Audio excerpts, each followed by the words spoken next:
Representantes da Secretaria Nacional dos Direitos Humanos vieram de Brasília para colher informações sobre o sistema carcerário aqui do Amazonas. Eles começaram hoje a ouvir familiares dos presos que morreram no massacre no início do mês.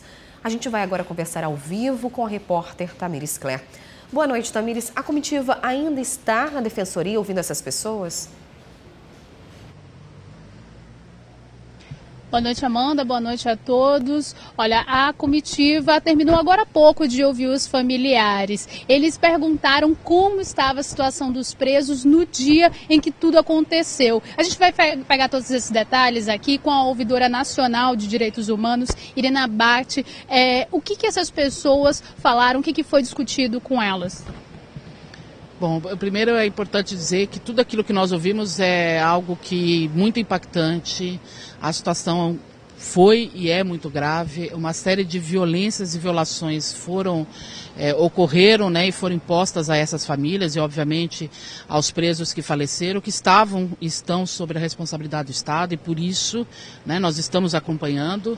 E elas apontaram não só, né, o que aconteceu naquele dia, mas uma série também de violações que ocorreram pós, né, aquele dia fatídico e o dia do massacre, né, que são também a dificuldade do reconhecimento, a falta de informações, a forma como a informação, né, do falecimento chegou para elas, muitas vezes inclusive o descaso, né, daquele prestador de serviço lá do presídio que não adequadamente prestou a informação, e também nos relataram de forma muito impactante que era já de conhecimento das famílias e, consequentemente, também da administração que possivelmente isso ia acontecer.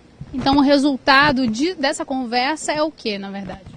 Vai instruir um processo que nós já iniciamos e já encaminhamos aqui ao Estado da denúncia que a Ouvidoria Nacional de Direitos Humanos fez sobre o massacre aqui no Compage e também nos outros presídios.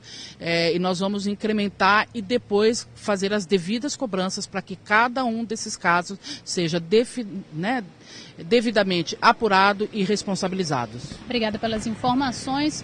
E olha, a comitiva esteve mais cedo lá no Compage para verificar como estava a situação dos presos lá. Eles foram acompanhados também pelo Conselho Penitenciário aqui do estado. De lá, o Conselho Penitenciário seguiu também para Vidal Pessoa, onde também fez uma vistoria para ver como estavam esses presos lá. Já o Conselho Penitenciário, diferente da Secretaria Nacional, vai fazer um relatório sobre toda essa situação para tentar cobrar às autoridades uma resposta mais efetiva em relação ao sistema carcerário aqui do estado. E só para atualizar algumas informações, agora à tarde foi confirmado que 91 presos dos 225 que escaparam no início do mês do sistema penitenciário aqui do estado foram recapturados. Amanda. Muito obrigada pelas informações, Tamires. Então a gente vê que a quantidade de presos ainda foragidos é muito grande. A gente vai acompanhar todo esse desenrolar dessa história. Muito obrigada pelas informações. Daqui a pouquinho eu volto a conversar com você, mas sobre outro assunto. E ainda falando de polícia, a polícia prendeu hoje um pistoleiro considerado de alta periculosidade. Ele é suspeito de cumprir ordens de uma facção criminosa para executar pessoas aqui na cidade. A prisão aconteceu em cumprimento a um mandado por um homicídio ocorrido no dia 28 de agosto do ano passado, no São José. Conhecido como Neném, o rapaz, ao chegar na delegacia, confessou, além desse, mais 5 assassinatos. E a suspeita é de que tenha sido muito mais. Aqui em depoimentos na delegacia de homicídios, ele tem um envolvimento já em mais 6, o que totalizam 11 delitos. Segundo o delegado, Neném cumpre ordens da família do Norte. A sua função dentro do esquema das organizações criminosas era executar, mas ele se encontra envolvido em outros delitos, certamente, como roubo, no próprio tráfico em si, mas a sua função principal era a execução a mando da organização criminosa. 3 mortes violentas foram registradas em Manaus na noite de ontem. Os crimes aconteceram em bairros das zonas Oeste e Centro-Oeste e têm características de execução. O mototaxista Salmo Vieira Santos foi abordado nesse trecho da rua Teófilo Dias, na Compensa. Ele e a passageira que ele transportava foram obrigados a entrar em um carro por volta das 6h30 da noite. Salmo tentou fugir para o campo do Centro Desportivo da Compensa, mas foi morto com tiros na cabeça e nas costas.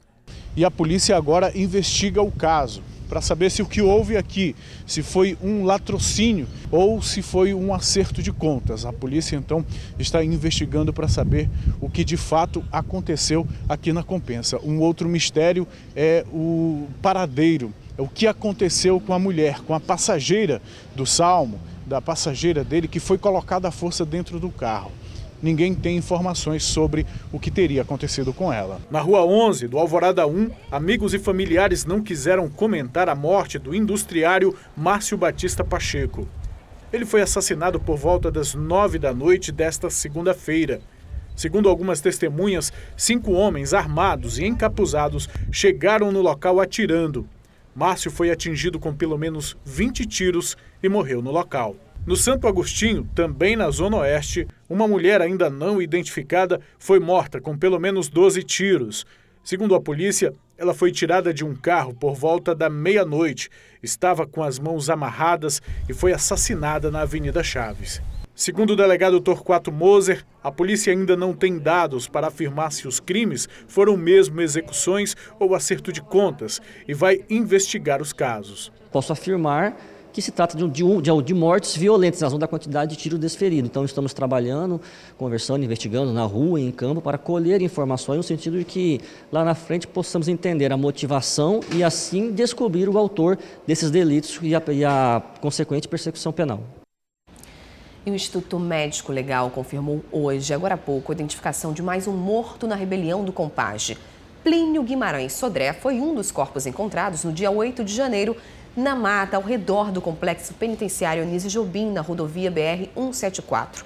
O nome de Plínio constava entre os foragidos do sistema prisional. Com a identificação dele, sobe para 65 o número de presos mortos, desde quando começou a crise no sistema penitenciário do estado. Segundo o IML, a causa da morte dele foi anemia aguda, traumatismo torácico e também perfurações com facada. E olha só que perigo! Com as fortes chuvas que caem na cidade, as ruas completamente alagadas viram motivo de diversão para crianças e até adultos. Um verdadeiro risco para a saúde e uma irresponsabilidade também. O contato com a água contaminada pode causar doenças como micoses, hepatite A e até mesmo leptospirose. Época de muitas chuvas em Manaus. E a falta de saneamento básico acaba gerando problemas em todas as zonas da cidade. Só no último domingo, muita gente ficou sem ter onde dormir. Casas desabaram e outras ficaram debaixo d'água.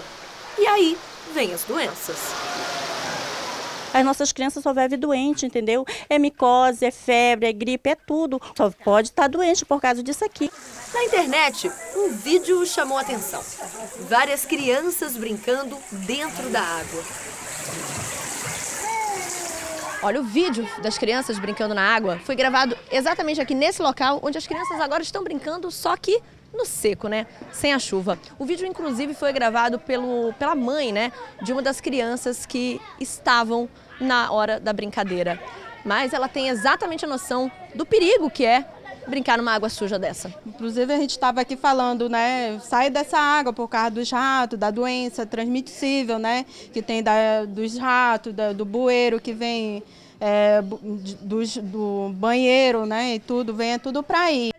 A Alice é mãe do Gustavo, de 8 anos. Ele até sabe dos perigos de brincar nessa água, mas sabe como é criança, né? Não acha perigoso, não? Acho.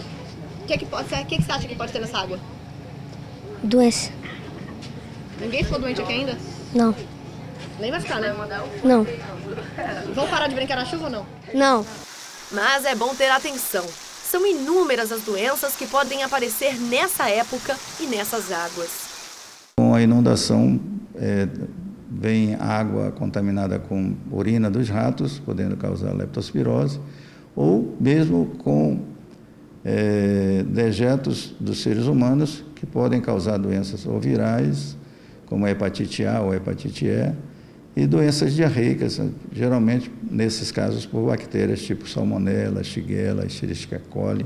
A leptospirose, num estágio mais brando, pode parecer também com uma outra doença já bem conhecida nossa, a dengue. Mas os tratamentos são bem diferentes.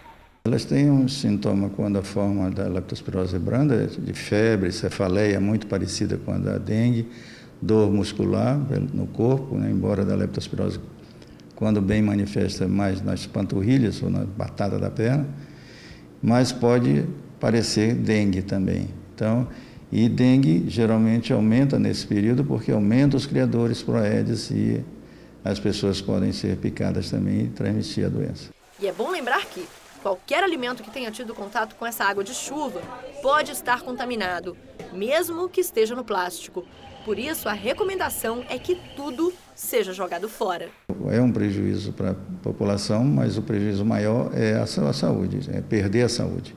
E é por isso essa recomendação sanitária de desprezar todo e qualquer alimento que tenha sido submerso pela água e pela lama. Parece que o Gustavo e os amigos dele precisam tomar um pouquinho mais de cuidado. Olha, esses pais têm que estar em cima mesmo dessas crianças, porque é um perigo e uma responsabilidade depois ter que tratar essa doença. É muito mais complicado. Bom, agora a gente volta com imagens do CIOPS para saber como é que está o fluxo de veículos em outro ponto da cidade. Vamos dar uma olhadinha? Bom, a gente está vendo imagens nesse momento da Avenida Teomário Pinto da Costa, ali próximo à Bola das Letras, zona centro-oeste da cidade. A via da direita segue em direção a Darcir Vargas e a da esquerda rumo ao Dom Pedro. A gente vê que no sentido do Dom Pedro o trânsito está um pouquinho mais intenso, o fluxo de carros, mas sem retenção dos dois lados da via. A gente vê o fluxo normal agora à noite na Teomário Pinto da Costa, próximo à Bola das Letras. Daqui a pouquinho tem mais imagens do trânsito. Agora a gente vai para um rápido intervalo e, na sequência, o governo ainda não preencheu mais de 1.000 vagas nas escolas estaduais. Tem matrícula aberta, tem escola de tempo integral. E tem ainda um parto emocionante. Uma mulher grávida não conseguiu chegar ao hospital e deu à luz dentro de uma viatura da polícia. Essa história eu te conto num instante.